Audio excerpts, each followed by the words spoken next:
يا بني إسرائيل اذكروا نعمتي التي أنعمت عليكم وأوفوا بعهدي أوف بعهدكم وإياي فارهبون. ഓ Israel വംശമേ, ഞാൻ നിങ്ങളിൽ ചൊരിഞ്ഞ അനുഗ്രഹങ്ങൾ ഒന്നോർത്തു നോക്കുക. നിങ്ങൾ എന്നോട് ചെയ്ത പ്രതിജ്ഞ നിറവേറ്റുക. നിങ്ങളോട് ചെയ്ത പ്രതിജ്ഞ ഞാനും നിറവേറ്റാം. എന്നെ മാത്രം ഭയപ്പെടുവിൻ. യഹൂദരുടെ മറ്റൊരു പേരാണ് ബനു ഇസ്രായേൽ, ഇസ്രായേലിന്റെ മക്കൾ. ഇസ്രായേൽ എന്ന പദത്തിന്റെ അർത്ഥം ദേവദാസൻ എന്നാണ്. യാക്കൂബ് നബിക്ക് അള്ളാഹുവിങ്കൽ നിന്ന് ലഭിച്ച വിശേഷനാമമാണത്. അദ്ദേഹം ഇസ്ഹാക്ക് നബിയുടെ പുത്രനും ഇബ്രാഹിം നബിയുടെ പൗത്രനുമായിരുന്നു.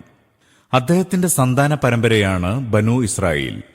കഴിഞ്ഞ സൂക്തങ്ങളിൽ എല്ലാ മനുഷ്യരെയും അഭിസംബോധന ചെയ്തുകൊണ്ടുള്ള പ്രാരംഭ പ്രഭാഷണമായിരുന്നു. ഇവിടുന്ന് അങ്ങോട്ട് 14 ഖണ്ഡിക വരെ ഇസ്രായേലിയരെ അഭിസംബോധന ചെയ്തുകൊണ്ടുള്ള പ്രഭാഷണമാണ്. ഈ പ്രഭാഷണം പാരായണം ചെയ്യുമ്പോൾ താഴെ വിവരിക്കുന്ന സംഗതികൾ പ്രത്യേകം ഓർമ്മിക്കേണ്ടതാണ്. മുൻകഴിഞ്ഞ പ്രവാചകന്മാരുടെ അനുയായികളിൽ ഉത്തമരും സത്യസന്ധരുമായി ശേഷിപ്പുണ്ടായിരുന്ന ഒരു ചെറുവിഭാഗത്തെ മുഹമ്മദ് നബി സല്ലല്ലാഹു അലൈഹി വസല്ലം കൊണ്ടുവന്ന സത്യത്തിൽ വിശ്വസിക്കാനും അദ്ദേഹവുമായി സഹകരിക്കാനും ക്ഷണിക്കുന്നു.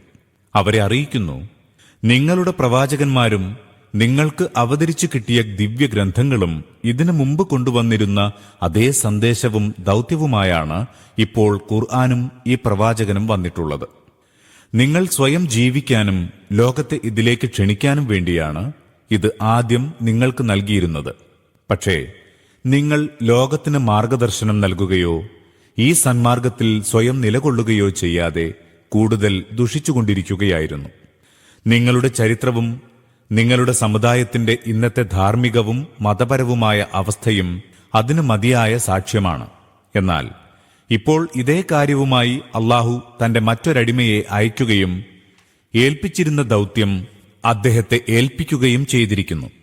നിങ്ങളെ സംബന്ധിച്ചിടത്തോളം ഇത് അന്യമോ അപരിചിതമോ അല്ല, നിങ്ങളുടെ സ്വന്തം സ്വത്താണ്. അതിനാൽ സത്യത്തെ മനഃപൂർവ്വം എതിർക്കാതെ അത് സ്വീകരിക്കുക. നിങ്ങൾ ചെയ്യേണ്ടിയിരുന്ന ജോലി നിങ്ങൾ ചെയ്തില്ല. അത് നിർവഹിക്കാൻ ഇപ്പോൾ മറ്റൊരു വിഭാഗം സന്നദ്ധരായി മുന്നോട്ട് വന്നിരിക്കുകയാണ്. അതിനാൽ അവരുമായി സഹകരിക്കുകയാണ് നിങ്ങൾക്ക് കരണീയം. ജൂതരുടെ മേൽ അള്ളാഹുവിന്റെ ന്യായം പൂർത്തീകരിക്കുകയും അവരുടെ മതപരവും ധാർമ്മികവുമായ അവസ്ഥ തുറന്നു കാട്ടുകയും ചെയ്യുന്നു. നിങ്ങളുടെ പ്രവാചകന്മാർ കൊണ്ടുവന്നിരുന്ന അതേ ദീൻ തന്നെയാണിത്. അടിസ്ഥാന വിഷയങ്ങളിൽ ഖുർആന്റെ ശിക്ഷണം തൗറാത്തിന്റെ ശിക്ഷണത്തിൽ നിന്ന് തീരെ ഭിന്നമല്ല. നിങ്ങൾക്ക് നൽകപ്പെട്ടിരുന്ന സന്മാർഗം പിൻപറ്റുന്നതിലും നേതൃത്വ പദവിയോടുള്ള കടപ്പാട് നിർവഹിക്കുന്നതിലും നിങ്ങൾ ദയനീയമാം വണ്ണം പരാജയപ്പെട്ടു പോയിട്ടുണ്ടെന്നും ഉണർത്തുന്നു. അവർക്കൊരിക്കലും നിഷേധിക്കാനാവാത്ത സംഭവങ്ങളാണ് അതിന് തെളിവായി ഉന്നയിക്കുന്നത്.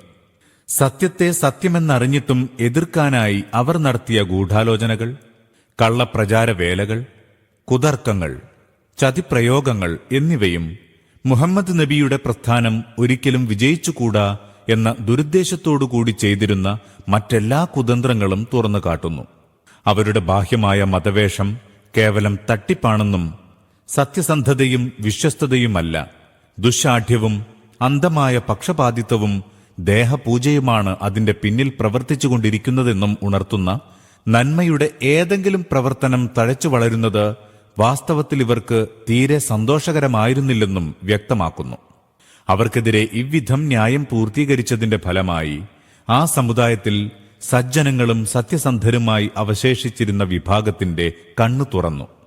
മദീനയിലെ പാമര ജനങ്ങളിലും അറേബ്യൻ ബഹുദേവാരാധകരിൽ പൊതുവിലും അവർക്കുണ്ടായിരുന്ന മതപരവും ധാർമ്മികവുമായ മേധാവിത്വം അവസാനിച്ചു. തിരശ്ശീല നീങ്ങി. തങ്ങളുടെ ശരിയായ ചിത്രം കണ്ടപ്പോൾ അവരുടെ ധൈര്യവും മനക്കരുത്തും പറ്റെ ക്ഷയിച്ചു. സ്വയം സത്യത്തിലും ന്യായത്തിലുമാണെന്ന് ബോധമുള്ള ഒരു ധർമ്മയോദ്ധാവിന്റെ ആത്മവിശ്വാസത്തോടെ രണാങ്കണത്തിലിറങ്ങുവാൻ അവർക്ക് പിന്നെ തീരെ സാധ്യമായില്ല. മനുഷ്യവംശത്തെ പൊതുവെ ഉദ്ബോധനം ചെയ്തുകൊണ്ട് കഴിഞ്ഞ ഖണ്ഡികകളിൽ സ്ഥാപിച്ച വിഷയങ്ങൾക്ക് ദൃഷ്ടാന്തമായി ഒരു പ്രത്യേക ജനതയെ ഉദാഹരണത്തിനെടുത്തു കാട്ടുന്നു. ദൈവനിർദ്ദേശത്തിൽ നിന്ന് പിന്തിരിയുന്നവരുടെ പരിണാമം എന്തായിരിക്കുമെന്ന് അതുവഴി തുറന്നു കാണിക്കുന്നു. ഇതിനായി ബനൂ ഇസ്രായേലിനെ തിരഞ്ഞെടുക്കാനുണ്ടായ കാരണം തുടർച്ചയായി 4000 വർഷത്തോളം ലോക ജനതയുടെ മുമ്പിൽ ജീവിക്കുന്ന ഒരു പാഠമായി നിലകൊണ്ടിരുന്നത് അവരായിരുന്നുവെന്നതാണ്. ദൈവനിർദ്ദേശത്തിനൊത്ത് ചലിക്കുകയോ ചലിക്കാതിരിക്കുകയോ ചെയ്യുന്നതിൽ ഒരു സമുദായത്തിന്റെ ജീവിതത്തിൽ പ്രത്യക്ഷമാകാവുന്ന ഉത്ഥാന പതനങ്ങളും ഈ സമുദായത്തിന്റെ പഠനാർഹമായ ചരിത്രത്തിൽ പ്രകടമായി കാണാവുന്നതാണ്. മുൻകഴിഞ്ഞ പ്രവാചകന്മാരുടെ അനുയായികൾക്കുണ്ടായ അധപതനത്തിൽ അകപ്പെടാതെ സൂക്ഷിക്കാൻ മുഹമ്മദ് നബിയുടെ അനുയായികൾക്ക് താക്കീത് നൽകുന്നു. മുസ്ലിങ്ങൾ തങ്ങളുടെ യഥാർത്ഥ മാർഗം വ്യക്തമായി കണ്ട് ദുർമാർഗങ്ങളിൽ നിന്ന് രക്ഷ നേടണം. അതിനായി ജൂതന്മാരുടെ ധാർമ്മികമായ ന്യൂനതകളും ആദർശപരവും കർമ്മപരവുമായ വ്യതിയാനങ്ങളും തുറന്നു കാണിക്കുന്നു. എതിർവശത്ത് സത്യദീനിന്റെ താൽപര്യങ്ങൾ വിവരിക്കുകയും ചെയ്യുന്നു. ജൂതന്മാരെയും ക്രിസ്ത്യാനികളെയും വിമർശിച്ചുകൊണ്ടുള്ള വിശുദ്ധ ഖുർആന്റെ പ്രസ്താവനകൾ പാരായണം ചെയ്യുമ്പോൾ നബിയുടെ ഒരു വചനം മുസ്ലിങ്ങൾ ഓർമ്മിക്കേണ്ടതുണ്ട്. തിരുമേനി ഇങ്ങനെ അരുളി: പൂർവ്വ സമുദായങ്ങളുടെ മാർഗം അവസാനം നിങ്ങളും അവലംബിക്കും. അവർ ഒരു ഉടുമ്പിന്റെ മാളത്തിൽ പ്രവേശിച്ചാൽ നിങ്ങളും അതിൽ പ്രവേശിക്കും. ജൂതന്മാരും ക്രിസ്ത്യാനികളുമാണോ വിവക്ഷ എന്ന് അനുയായികൾ അന്വേഷിച്ചതിന് തിരുമേനി മറുപടി നൽകി: അല്ലാതെ മറ്റാരാണ്? തിരുമേനിയുടെ ഈ പ്രസ്താവന കേവലം താക്കീത് മാത്രമായിരുന്നില്ല. പ്രവാചകന്മാരുടെ അനുയായികളിൽ നാശം കടന്നുവരുന്നത് ഏതെല്ലാം മാർഗങ്ങളിൽ കൂടി ഏതൊക്കെ രൂപങ്ങളിലായിരിക്കുമെന്ന് അള്ളാഹു നൽകിയ ദീർഘദൃഷ്ടി കൊണ്ട് തിരുമേനി മനസ്സിലാക്കിയതായിരുന്നു. وآمنوا بما أنزلت مصدقا لما معكم ولا تكونوا أول كافر به ولا تشتروا بآياتي ثمنا قليلا وإياي فاتقون. ഞാൻ അവതരിപ്പിച്ച വേദത്തെ വിശ്വസിക്കുവിൻ. അത് നേരത്തെ നിങ്ങളോടൊപ്പമുള്ള വേദത്തെ സത്യപ്പെടുത്തുന്നതാകുന്നു. അതിനാൽ അതിന്റെ ആദ്യത്തെ നിഷേധികൾ നിങ്ങൾ തന്നെ ആകാതിരിക്കുക. എന്റെ ദൃഷ്ടാന്തങ്ങൾ തുച്ഛവിലയ്ക്ക് വിറ്റുകളയാതിരിക്കുക. എന്റെ കോപത്തിൽ നിന്ന് രക്ഷ നേടുക. സമനൻ ഖലീൽ എന്നാൽ തുച്ഛവില എന്നർത്ഥം. അള്ളാഹുവിന്റെ ആജ്ഞാനിർദ്ദേശങ്ങൾ തള്ളിക്കളഞ്ഞുകൊണ്ട് കരസ്ഥമാക്കാൻ ഉദ്ദേശിച്ച ഭൗതിക നേട്ടങ്ങളാണത്. സത്യത്തെ ഉപേക്ഷിക്കുന്നതിന് പ്രതിഫലമായി ഭൂലോകത്തുള്ള മുഴുവൻ സമ്പത്തും ലഭിച്ചാലും സത്യത്തോട് താരതമ്യപ്പെടുത്തുമ്പോൾ അത് വളരെ തുച്ഛമാണ്. കാരണം അതിലും എത്രയോ വിലയുള്ളതാണ് സത്യം. ولا تلبسوا الحق بالباطل وتكتموا الحق وأنتم تعلمون. സത്യത്തെ മിഥ്യയുടെ ചായം തേച്ച് സംശയാസ്പദമാക്കാതിരിക്കുക. ബോധപൂർവം സത്യത്തെ ഒളിച്ചുവെക്കാതിരിക്കുക. ഈ വാക്യം മനസ്സിലാക്കാൻ ഒരു സംഗതി ശ്രദ്ധിക്കേണ്ടതുണ്ട്. അറബികൾ പൊതുവെ വിദ്യാസമ്പന്നരായിരുന്നില്ല. അന്ന് ജൂതന്മാരായിരുന്നു കൂടുതൽ വിദ്യാസമ്പന്നർ. അറേബ്യയ്ക്ക് വെളിയിൽ പോലും പ്രശസ്തിയാർജിച്ച പ്രഗത്ഭ പണ്ഡിതന്മാരും അവരിലുണ്ടായിരുന്നു. തന്നിമിത്തം അവരുടെ വൈജ്ഞാനിക മേധാവിത്വത്തെ സംബന്ധിച്ച ബോധം അറബികളിൽ ആഴത്തിൽ വേരുറച്ചിരുന്നു.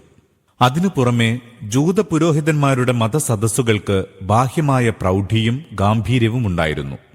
ജപമന്ത്രങ്ങളുടെയും ഉറുക്കുനറുക്കുകളുടെയും വ്യാപാരങ്ങളിലൂടെ പാമര ജനങ്ങളിൽ തങ്ങളെക്കുറിച്ചുള്ള ഭക്തിവിശ്വാസം വർദ്ധിപ്പിക്കാൻ അവർ ശ്രമിക്കുകയും ചെയ്തിരുന്നു. പ്രത്യേകിച്ചും മദീന നിവാസികൾക്ക് അവരുടെ മുമ്പിൽ അങ്ങേയറ്റത്തെ അധസ്ഥിതിയും അപകർഷതാബോധവുമാണുണ്ടായിരുന്നത്.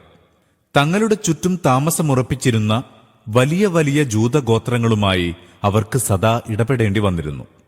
അജ്ഞരായ സാമാന്യജനത്തിന് വിദ്യാസമ്പന്നരും നാഗരികരും മതമേധാവികളുമായ വലിയ ആളുകളുമായി ഇടപെടുമ്പോൾ ഉണ്ടാകാറുള്ള അതേ അധമബോധമായിരുന്നു അവർക്ക് അനുഭവപ്പെട്ടിരുന്നത്.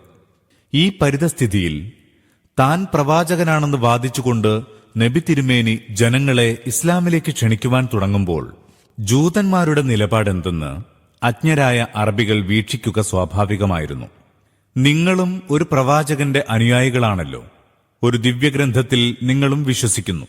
അതിനാൽ പ്രവാചകത്വവാദവുമായി വന്നിരിക്കുന്ന ഈ വ്യക്തിയെയും അയാളുടെ ശിക്ഷണങ്ങളെയും സംബന്ധിച്ച് നിങ്ങളുടെ അഭിപ്രായം എന്താണ് എന്നിങ്ങനെയുള്ള ചോദ്യങ്ങൾ ജൂതന്മാരോട് മക്കാ നിവാസികൾ പലപ്പോഴായി ചോദിച്ചിരുന്നു. നബി തിരുമേനി മദീനയിലെത്തിയപ്പോഴാകട്ടെ ധാരാളം ജനങ്ങൾ ജൂത പണ്ഡിതന്മാരുടെ അടുക്കൽ ചെന്ന് ഇതേ ചോദ്യം ആവർത്തിച്ചുകൊണ്ടിരുന്നു.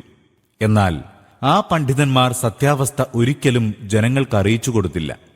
മുഹമ്മദ് നബി ഉന്നയിക്കുന്ന തൗഹീദ് അബദ്ധമാണെന്നോ, പ്രവാചകന്മാർ, ദിവ്യഗ്രന്ഥങ്ങൾ, മലക്കുകൾ, പരലോകം എന്നിവയെക്കുറിച്ച് തിരുമേനി നൽകുന്ന വിവരണങ്ങൾ തെറ്റാണെന്നോ, അവിടുന്ന് പഠിപ്പിക്കുന്ന ധാർമ്മിക സദാചാര സിദ്ധാന്തങ്ങൾ ശരിയല്ലെന്നോ പറയുക അവർക്ക് വിഷമമായിരുന്നു. അതേ അവസരത്തിൽ തിരുമേനി പറയുന്നതെല്ലാം സത്യമാണെന്ന് തുറന്നങ്ങ് സമ്മതിക്കാനും അവർ ഒരുക്കമായിരുന്നില്ല. സത്യത്തെ പരസ്യമായി നിഷേധിക്കാനോ പരസ്യമായി സമ്മതിക്കാനോ സാധ്യമല്ലാതിരുന്നതുകൊണ്ട് ഈ രണ്ട് മാർഗങ്ങൾക്കും മധ്യേ മൂന്നാമതൊരു മാർഗമാണ് അവർ അവലംബിച്ചത്. അതായത് തിരുമേനിക്കും അദ്ദേഹത്തിന്റെ സംഘടനയ്ക്കും ഇസ്ലാമിനുമെതിരിൽ വിവിധ തരത്തിലുള്ള സംശയങ്ങൾ ചോദ്യകർത്താക്കളുടെ ഹൃദയത്തിൽ വേരുറപ്പിക്കാൻ ശ്രമിക്കുക. തെറ്റായ പല ആരോപണങ്ങളും തിരുമേനിയുടെ മേൽ വെച്ചുകെട്ടി ജനങ്ങൾ സന്ദേഹത്തിലും ആശയക്കുഴപ്പത്തിലും അകപ്പെടാൻ വേണ്ടി പല പൊടിക്കൈകളും അവർ പ്രയോഗിച്ചു.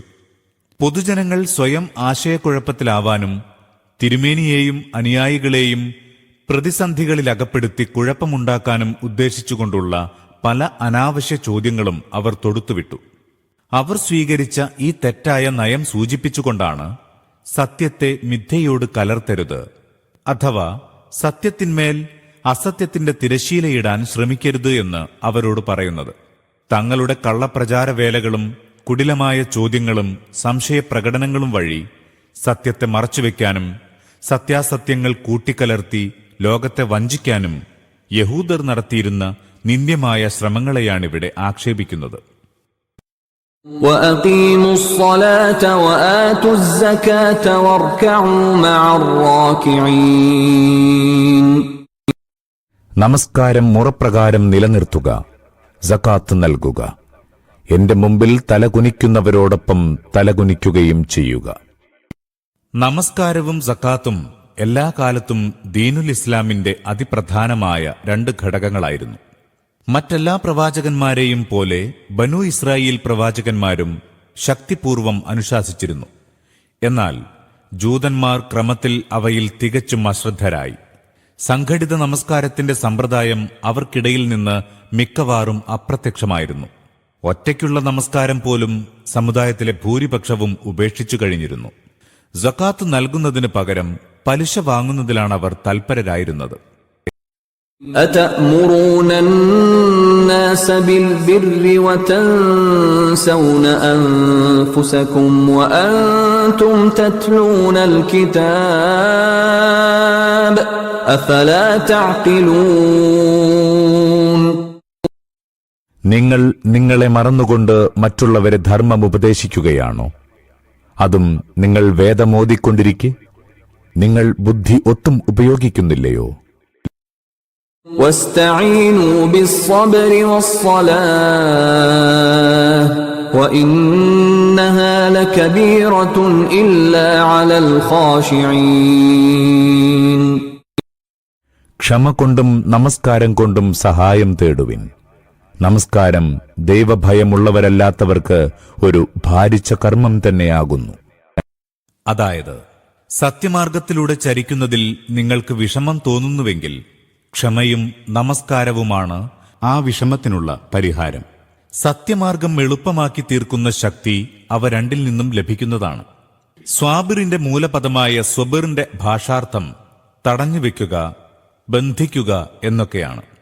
ദേഹേച്ഛകളുടെ പ്രലോഭനങ്ങൾക്കും പുറമെ നിന്നുള്ള വിഷമതകൾക്കുമെതിരിൽ മനസാക്ഷി ഇഷ്ടപ്പെടുന്ന മാർഗത്തിലൂടെ നിരന്തരം പുരോഗമിക്കാൻ സഹായകമാകുന്ന നിശ്ചയദാർഢ്യവും ആത്മസംയമനവുമാണ് അതുകൊണ്ടുള്ള വിവക്ഷ.